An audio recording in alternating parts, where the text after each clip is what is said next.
Hi, Nahani, actor and acting coach with an acting tip for you. I want to talk about crying on cue. This is the thing that scares people the most. It scares actors and it scares people who want to be actors. Sometimes it scares them right out of acting because it sounds like such a daunting thing to have to do. And let me tell you, it's not that hard. It really isn't. I think a big part of it is letting go of the idea that it's hard. Now, if you're a person that doesn't allow yourself to express or feel emotion, this is your challenge in life. This is why you're an actor. I believe that. I believe that I became an actor because I had to do a lot of healing and I had to do a lot of emotional healing. I was very repressed and had a hard time sharing, speaking my truth. And you would never know it now.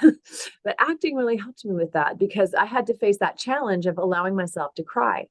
Here's how it works. Instead of getting panicky and stressed about it, that is your first mistake. Okay. Don't panic. Don't be stressed. Just let go of that. That's just got to be like that thought. It's going to come and you're going to go, no, thanks. Bye-bye. And let it go because that's not a helpful thought. That thought alone will stop you from crying from expressing that emotion. So you got to let go of the stress about it. How you do that? Breathe, relax, and control your mind. How do you do that? Well, let me tell you, it's a really good thing to practice some sort of meditation, something like that. That's a practice of learning how to control your own mind.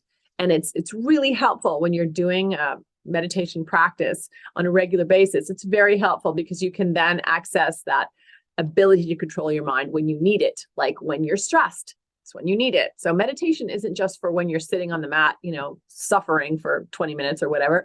Meditation is so that you can go throughout your day and control your mind better and control your responses.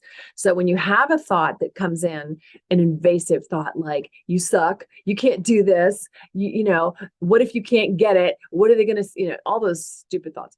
Just if you meditate, you'll be able to release them a lot easier and just not pay attention to them. It's like a little dog barking at you. You can just kind of like push it away and put it in the bathroom and close the door.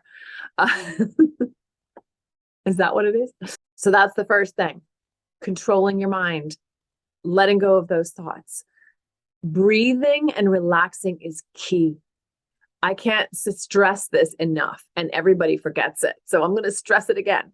Breathing and relaxing, which sounds like, well, how am I going to breathe and relax when I'm on set and the pressure's on, everyone's looking at me? That's when you need to do that the most. You need to just like take your focus away from any external thing that's stressing you out, like other people's judgment, and just take it back to you and your breath and relaxing your body. Sounds a lot like meditation, doesn't it? So breathing and relaxing, it's counterintuitive because everything in your body is going to be like, scary. So you really have to, and I just stressed my own shoulders while I was doing that. You really have to focus on that. Breathing and relaxing, letting go of negative thoughts. The third thing, allowing, receiving and allowing. That's really third and fourth. I talked about receiving and allowing. If you haven't seen those videos, have a look. You're going to receive what's being given to you through the circumstances, through the other actors, and you're going to allow it to affect you. Now, you can't rush this. It's going to happen on its own time. So you keep breathing, relaxing, allowing those thoughts to affect you in the moment, and it'll be a lot easier for you to get that emotional response that you are expected to deliver. Now, I had a job once where I had to cry on cue. Well, I've had a few where I've had to cry on cue, take after take after take after take for hours. And that's just the way it is. And it worked. This worked really well for me. Now, a lot of people, acting coaches, will tell you to use something from your own life, some emotional pain that you had in the past. I was trained that way. It's the method. And I got to say, I don't use that anymore, especially when it comes to my personal life now, because I have children. If there's a dark circumstance around being a mother and I have to cry over it, which is what's happened to me, I don't bring my own children into that. I don't want my own children anywhere near any dark thoughts. I put my children behind a firewall in my mind. Okay. I don't use them. I don't use my own life. What I use is imagination and empathy.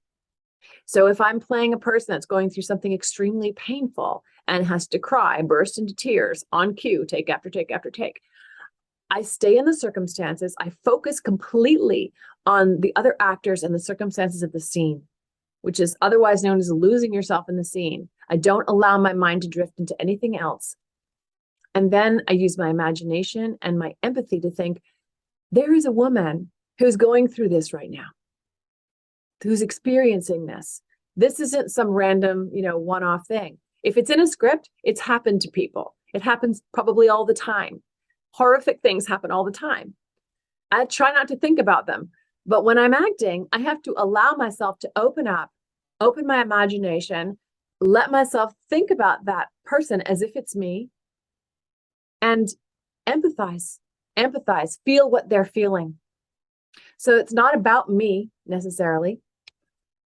Even if it's something that I would be emotionally responding to if it was my own child, I don't do that. I use my imagination. You don't have to drag up every pain from your past in order to be an actor. For me, that sounds like kind of re-traumatizing yourself, and it's not necessary. You have an amazing imagination. You have a beautiful ability to empathize and open your heart and share. That's why you're an actor. So use that, and don't try to injure yourself emotionally every time you have a scene where you have to cry. Now, if you want to do that and that works for you and you're enjoying yourself doing that, then hey, that's you. I'm giving you something that I came to through my experience from doing it the other way and doing it this way. And when I do it this way, I'm not drained at the end of the day. I can step out of that at the end of the day and go home and not have to drag it with me because I'm not revisiting some old pain, or I'm not in fear that this thing is going to happen to me or my children. I am very cognizant that I'm using my imagination, imaginary circumstances. I'm empathizing with someone who has had that happen to them. I bet if you try it, you're going to find it's a lot easier to cry than you think. Hope this helps.